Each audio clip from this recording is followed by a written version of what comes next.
자, 오늘 본문 말씀을 가지고 세상과 친구가 된다는 것이라는 제목으로 함께 말씀을 나누겠습니다. 우리가 살아가는 이 세상을 여러분은 어떻게 바라보십니까?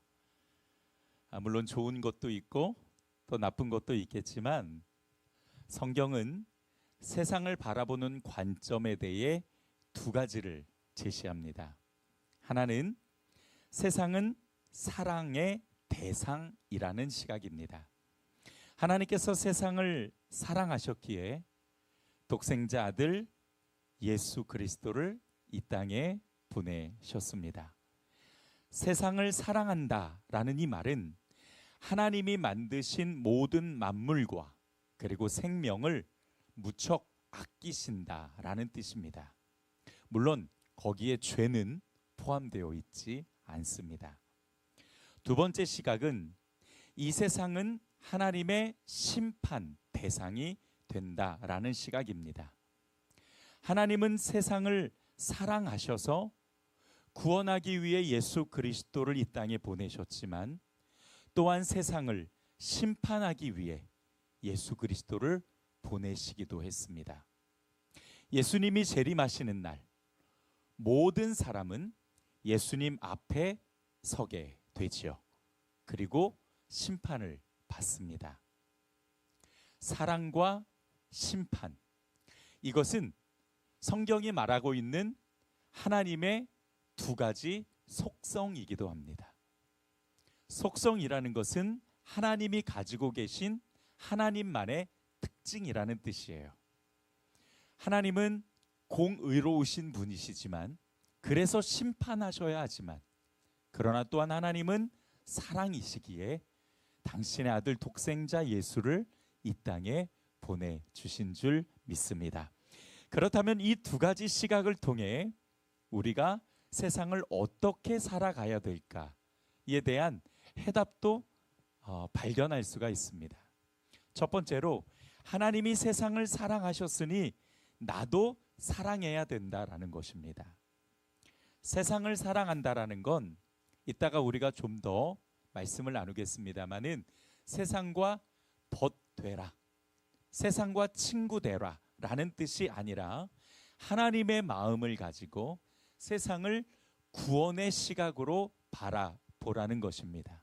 그러니까 이 세상을 구원하고 그리고 사람들을 구원할 영혼으로 바라보는 것. 그 다음에 두 번째로 세상에 살아갈 때에 하나님의 심판을 준비하며 살아가라는 메시지가 포함되어 있습니다. 우리도 언젠가 하나님 앞에 서야만 하는 사람들이죠. 예수님이 재림하셨을 때나 또는 개인적 종말을 맞았을 때 우리는 하나님 앞에 서게 됩니다. 베드로전서 1장 17절이죠. 외모로 보시지 않고 각 사람의 행위대로 심판하시는 이를 너희가 아버지라 부른즉 이라고 말씀하시면서 우리가 부르는 하늘 아버지는 심판하시는 분이시다. 그렇기 때문에 어떻게 살아라? 너희가 나그네로 있을 때를 두려움으로 지내라 라고 말씀하시면서 이 땅을 살아가는 우리는 하나님의 심판을 준비한다라는 건 이 땅에서 나그네로 살아가는 것이요 또 우리가 두려움으로 지내는 것을 말씀해 주십니다. 세상을 심판하실 하나님을 두려워한다. 여기서 두렵다라는 이 단어는 공포를 뜻하는 단어는 아닙니다. 오히려 이 두렵다라는 단어는 기대감이 들어있는 단어이기도 합니다. 그리고 또 다른 말씀도 있는데 히브리서 9장 27절에는 한 번 죽는 것은 사람에게 정해진 것이요 그 후에는 뭐가 있습니까? 심판이 있다라고 말씀을 해주세요. 그러니까 이 세상은 하나님 앞에 서게 된다. 우리가 분명하게 기억해야 되고요. 세상에 속해 있는 나도 심판을 받을 거고 하나님 앞에 섰을 때 우리가 불의한 심판은 아닐 겁니다. 불의한 심판은 하나님을 믿지 않는 자들을 향한 심판이고요. 우리는 불의한 심판을 받지는 않겠습니다마는 그러나 하나님 앞에 서서 우리의 인생을 정산해야 되는 사람임에는 틀림없습니다. 그래서 베드로전서에서는 나그네로 살아라. 우리 그리스도인이 세상에 살아가는 정체성이 어떤 것인지를 분명하게 말씀을 해주시고 있죠. 오늘 본문 말씀 주제가 바로 세상입니다. 4절을 한번 보죠. 이렇게 시작을 합니다. 가늠한 여인들아. 이 말은 진짜 가늠한 여인들을 말씀하시는 것이 아니라 은유적인 표현을 사용하신 거예요. 그래서 하나님을 떠나서 세상에 속한 사람들을 말씀하시는 겁니다. 여러분, 우상이라는 이 단어가 영적 간음이라는 뜻입니다. 그러니까 여기서 말씀하시는 간음한 여인은 하나님을 남편으로 두었음에도 불구하고 세상을 하나님처럼 사랑하고 또 세상을 하나님처럼 가깝게 지내는 사람들을 말씀하시는 겁니다. 이사야서 54장 4절을 보면 이는 너를 지으신 이가 내 남편이시라. 그의 이름은 만군의 여호와이시며 내 구속자는 이스라엘의 거룩한 이시라. 그는 온 땅의 하나님이라 일컬음을 받으실 것이다 라고 말씀하세요. 이스라엘을 택하시고 또 그 이스라엘을 지으신 하나님이 스스로 남편이라고 말씀을 하고 있죠. 하나님이 이스라엘을 얼마나 사랑하시고 얼마나 가깝게 두기를 원하시는지, 그리고 하나님 당신의 관심이 이스라엘에게 얼마나 집중되어 있는지를 바로 이 아내라는 단어를 통해서 말씀해 주시고 있는 거죠. 특히 지으신 이라고 이 말씀하시는 단어는 이스라엘을 창조하신 것뿐만 아니라 그 단어 안에는 주인이라는 뜻도 담겨져 있습니다. 그러니까 지으신 이, 하나님이 창조하셨고 하나님이 주인이라는 뜻입니다. 여러분, 우리 인생과 우리 존재의 주인이 누구시라고요? 하나님이시라고요. 여러분, 우리가 이것을 인정합니다. 그 하나님이 나의 남편이 되어 주신다. 왜요? 가깝게 지내려고요. 가깝게 지내려고요. 남편이 되어 주신다라는 건 내가 하나님의 소유며 하나님이 나의 주인이 되신다라는 뜻도 포함되어 있는 것입니다. 우리가 인생을 살아간다라는 것, 우리가 하나님께서 주신 하루하루 그 선물을 가지고 이 인생을 살아간다라는 건 그냥 나 혼자만의 인생이 아니라 나의 주인 되시고 창조주 되시며 남편 되신 하나님과 함께하는 인생이다. 그래서 이 인생을 살아가는 건 그냥 살아가는 것이 아니라 하나님과 가깝게 살아가는 것이다 라는 것을 말씀을 해주시고 있죠. 왜요? 여러분, 우리가 결혼하기 전에는 그냥 혼자서, 그리고 나를 위해서, 나만을 위해서 살아갔습니다. 옷을 사도 내 옷을 사지 다른 사람 옷을 사지 않죠. 뭐 선물을 줄 때도 있긴 합니다만은, 내가 먹을 때도 내가 맛있는 것을 먹죠. 그리고 내가 뭔가 할 때도 내가 즐거운 것을 합니다. 그런데 결혼하고 나서는 달라요. 결혼하고 나서는 내가 좋아하는 음식만 먹을 수 없고요. 내가 좋아하는 곳만 찾아갈 수가 없어요. 나와 함께 사는 내 남편, 내 아내, 그를 존중하고 또 그를 배려해서 나는 뭐가 먹고 싶긴 하지만 오늘 당신 먹고 싶은 거 먹어. 이렇게 해야 될 때도 있는 거예요. 나는 여기저기 가고 싶은데 당신 혹시 가고 싶은 데 있어? 이렇게 이야기하는 것은 내가 사랑하는 사람이고 나와 함께 사는 사람이기에 존중하고 배려하는 것이죠. 하나님과 산다라는 것은 그런 겁니다. 내 인생이니까 내가 내 마음대로 살아가는 것이 아니라 하나님이 나의 남편이 되어주셔서 나와 가깝게 지내시는 거예요. 지내시고 싶어서 나를 아내 삼으신 것입니다. 예레미야 2장 1절로부터 2절은 더 감동 있는 말씀을 하세요. 여호와의 말씀이 내게 임하니라. 이르시되 가서 예루살렘의 귀에 외칠지니라. 여호와께서 이와 같이 말씀하시기를 내가 너를 위하여 내 청년 때의 인애와 내 신혼 때의 사랑을 기억하노니. 신혼 때의 사랑을 기억하노니. 정말 굉장한 말씀입니다.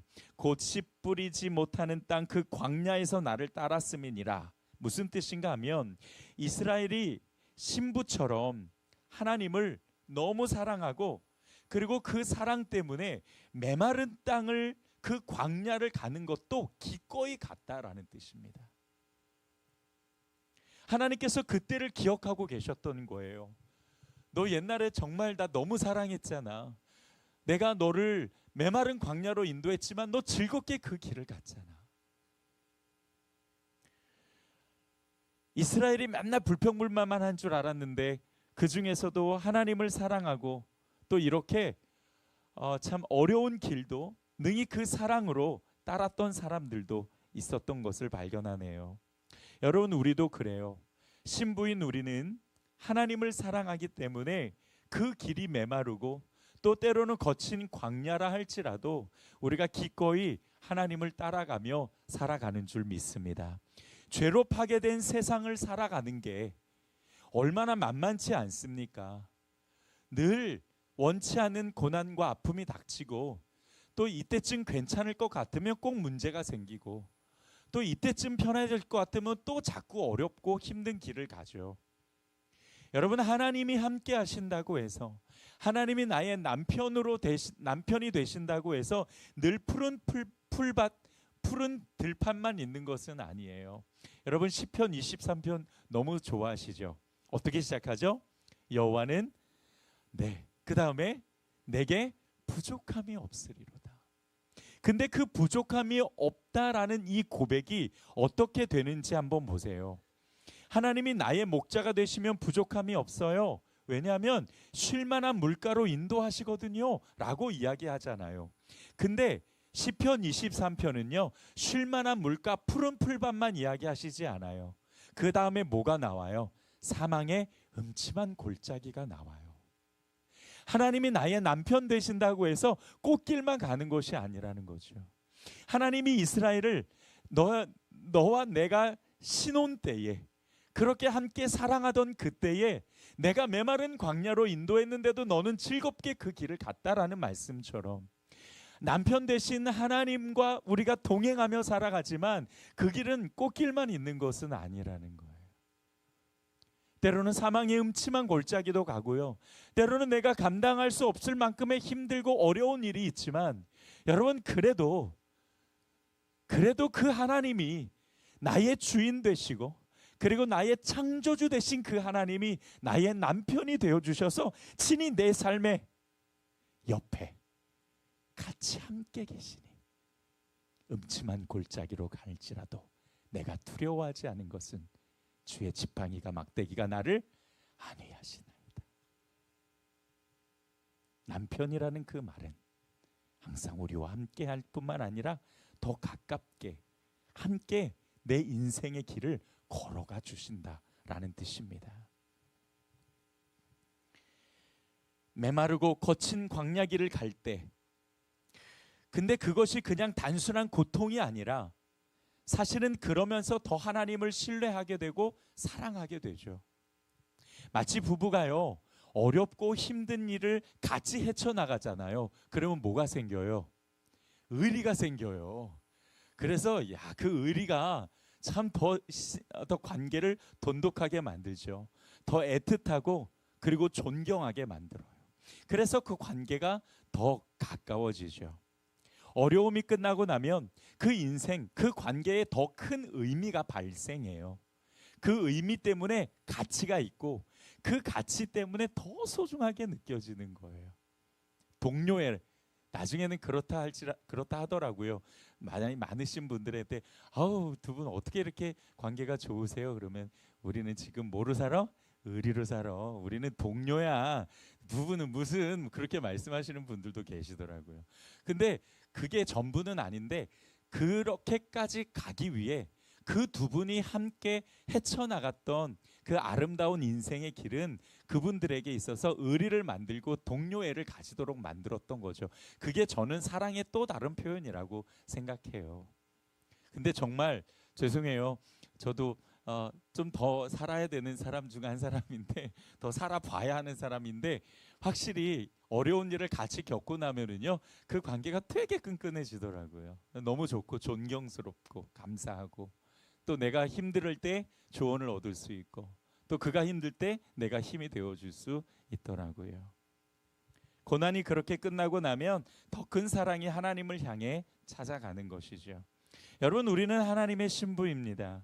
세상에 좋은 거 많아도요, 내 인생과 운명을 함께하고 나를 책임지는 분은 하나님 한 분밖에 없으시다라는 거죠.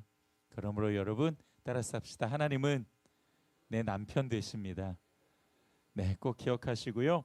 하나님만 사랑하는 성도들이 되기를 주님의 이름으로 축복합니다.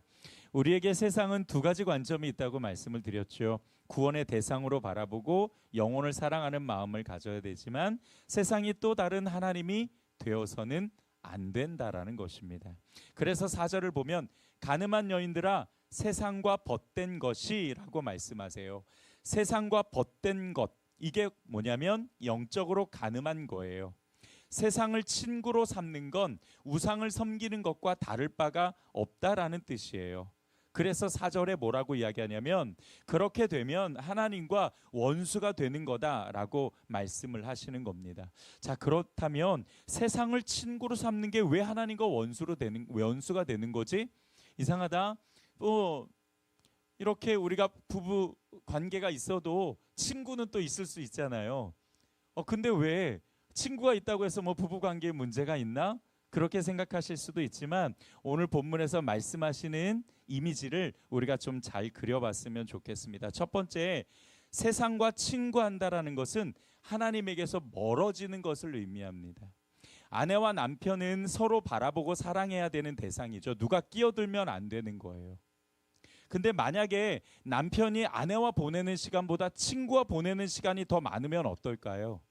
아내는 내팽개치고 정말 아내가 필요로 할 때 그것을 외면하고 만날 다른 친구와 대부분 시간을 보내면 어떻게 되죠? 아내와 관계가 멀어질 수밖에 없죠. 신뢰가 무너져요. 애정이 사라지고요. 결국에서는 갈등이 존재할 수밖에 없게 되는 거죠. 그걸 이야기하는 거예요. 여러분, 우리는 하나님도 친밀하고 세상도 친밀하고 죄송한데 이런 거는 존재할 수 없어요. 왜냐하면 시간은 한정되어 있고 우리의 감정은 제한적이고 우리의 몸은 하나이기 때문에 더 많은 시간을 보내고 더 많은 대화와 애정을 나누며 의미를 찾고 발생시키는 쪽과 더 가까워질 수밖에 없는 거죠. 나머지는 관계는 멀어질 수밖에 없는 겁니다. 우리가 예수 그리스도의 죽음으로 하나님과의 관계가 화목하게 되었죠. 화목하게 되었으니까 이제 해야 될 것은 뭐냐? 하나님과 더 많은 시간을 보내야 되는 거예요. 그게 바로 친밀함입니다. 그러니까 친밀함의 가장 기본은 하나님과 많은 시간을 보내는 거죠. 그렇게 하지 않고 세상과 친구하면서 세상과 더 많은 시간을 보내면 결국 하나님과는 가까워질 수가 없어요. 하나님과 너무 가까우면서도 세상과 가까운 것은 존재할 수가 없더라고요. 이스라엘이 하나님의 신부가 되었잖아요. 그러니까 이제 이스라엘은 하나님을 바라보고 하나님과 더 많은 시간을 보내야 되는데 이스라엘은 어떻게 했어요? 그 하나님을 버리고 우상을 자꾸 찾아갔단 말이에요. 그게 친구가 된 거예요. 이 사람들은 우상이 친구예요. 그리고 중요한 것은 그 우상, 친구된 우상을 너무 좋아한 거죠. 누구보다? 하나님보다 더 좋아한 거예요. 하나님은 자꾸 자기들에게 요구를 하거든. 이렇게 만들어져야 돼. 너 이렇게 가야 돼. 이렇게 해야 돼. 라고 자꾸 요구하는데 친구는 요구해요? 안 해요? 안 해요. 내가 원하는 모양만 거기에 그대로 가 있어요. 그러니까 이스라엘이 자꾸 친구만 찾아가는 거예요. 반면에 하나님과 자꾸 멀어지죠. 그리고 점점 하나님과 멀어지면서 이제는 하나님을 남편으로 인정하지 않게 되는 겁니다. 그게 바로 영적 간음이라고 말씀하시는 거예요. 우리가 하나님을 남편으로 두었지만 세상과 친구하면서 더 많은 시간을 보내면 결국 하나님과의 관계는 갈등의 관계가 될 수밖에 없고 성경은 그거를 하나님과 원수된다. 즉 그 관계가 파괴되어진다라고 말씀을 하고 있는 거예요. 그 다음에 두 번째는 세상과 벗하게 되면 하나님의 말씀에서 멀어져요. 하나님과 멀어지니 말씀에서 멀어지는 것은 당연한데요. 하나님과 멀어지는 것이 관계적 측면이라면 말씀에서 멀어진다라는 것은 뭐냐면 하나님의 통치와 멀어진다라는 뜻이에요. 하나님의 통치와 멀어진다라는 건 하나님의 구원과 은혜의 영역에서 점점 벗어난다라는 뜻입니다. 여러분, 하나님은 우리를 말씀으로 통치하시고 말씀으로 만드시고 말씀으로 이끄시고 말씀에서 역사하시는 줄 믿습니다. 하나님은 모든 걸 말씀으로 만드셨잖아요. 아멘. 하나님은 다 말씀으로 만드셨어요. 뿐만 아니라 성경은 말씀으로 우리를 낳으셨다라고 말씀하세요. 또한 말씀으로 역사하시잖아요. 말씀이 없는 곳에는 하나님의 역사가 없을 정도로 하나님은 늘 말씀을 먼저 보내시고 그 다음 하나님이 가시거든요. 그러니까 세상을 친구 삼게 되면 하나님과 멀어지고, 하나님과 멀어지면 말씀에서 멀어지고, 말씀과 멀어지니 결국에서는 하나님의 그 영역에서 자꾸 벗어나게 되죠. 은혜의 영역에서 벗어나고, 하나님의 사랑의 영역에서 벗어나고, 하나님의 뜻에서 벗어나고, 자꾸 그렇게 벗어나게 되는 겁니다. 하나님과 멀어지면, 말씀에서 멀어지면 여러분, 하나님의 마음은 어떠실까요? 아프시겠지. 우리는 그냥 그렇게 생각해요. 아프시겠지. 하나님도 힘드시겠지. 근데요, 오늘 본문에 하나님이 어떠한 감정, 어떠한 마음을 가지시는지를 우리에게 분명하게 말씀해 주세요. 내가 세상과 벗하고 세상과 친구하면서 하나님과 멀어지고, 그리고 말씀에서 멀어지면은 하나님이 어떤 마음을 가지시느냐, 5절에서 우리에게 말씀을 해주십니다. 자, 우리 같이 한번 읽어보겠습니다. 5절 시작. 너희는 하나님이 우리 속에 거하게 하신 성령이 시기하기까지 사모한다 하신 말씀을 헛된 줄로 생각하느냐. 자, 여러분, 여기에 어떤 단어가 가장 눈에 띄어요? 질투. 그렇죠. 그러니까 그 시기라는 이 단어가 바로 질투라는 그런 뜻이에요. 네. 성령님은 우리를 질투하시기까지 또한 사랑하신대요. 여러분, 사랑하는 아내가, 사랑하는 남편이 다른 데 마음을 빼앗겨서 거들떠 보지도 않고 관심도 없으면은요, 정말 그 마음이 그냥 뭐 아프다 이런 표현으로는 도저히 이야기할 수 없어요. 그 이상의 것이잖아요. 그러니까 그 이상의 것이 바로 이 시기라는 단어, 질투라는 단어입니다. 네, 여러분, 성경에서도 우리가 잘 알지만 하나님은 질투하는 하나님이시다라고 말씀하시면서 하나님의 그 속성을 또한 표현해 주시기도 했어요. 따라서 합시다. 질투하시는 하나님. 근데 여러분, 우리가 보통 질투라는 단어를 언제 사용해요? 조금 긍정적 혹은 좀 뭔가 좋은 쪽으로 좀 사용할 때도 있는데요. 성경에서 나오는 질투는 그런 뜻이 아니에요. 고대 근동 그때 당시 고대 근동 지역에서는 배우자가 다른 사람과 이렇게 친하게 되면은요, 바로 죽일 수 있는 선택권이 있었어요. 질투는 그런 겁니다. 출애굽기 20장 5절에서도 여호와는 질투하는 하나님이신즉이라고 말씀하시고요. 그 외에도 여러 성경에서 질투하시는 하나님에 대해서 말씀을 해주시고 있어요. 그러니까 좋은 의미의 질투가 아니라 이것은 다른 것에 우리를 빼앗기기를 원하지 않으신다. 나는, 하나님께서 말씀하실 거예요. 나는 너희를 누구에게도 내주고 싶지 않아. 너희의 마음과 너희의 인생과 너희의 감정이 다른 데 빼앗기는 거 원치 않아. 나를 보자. 우리는 부부잖아. 우리는 서로를 바라보고 그리고 서로 함께 살아가야 되는 존재잖아 라고 말씀하시는 거죠. 여러분, 배우자가 자꾸 나를 버리고 딴 데 가고 딴 사람 좋아하고 딴 데서 자꾸 시간 보내면 누가 좋아하겠냐는 거죠.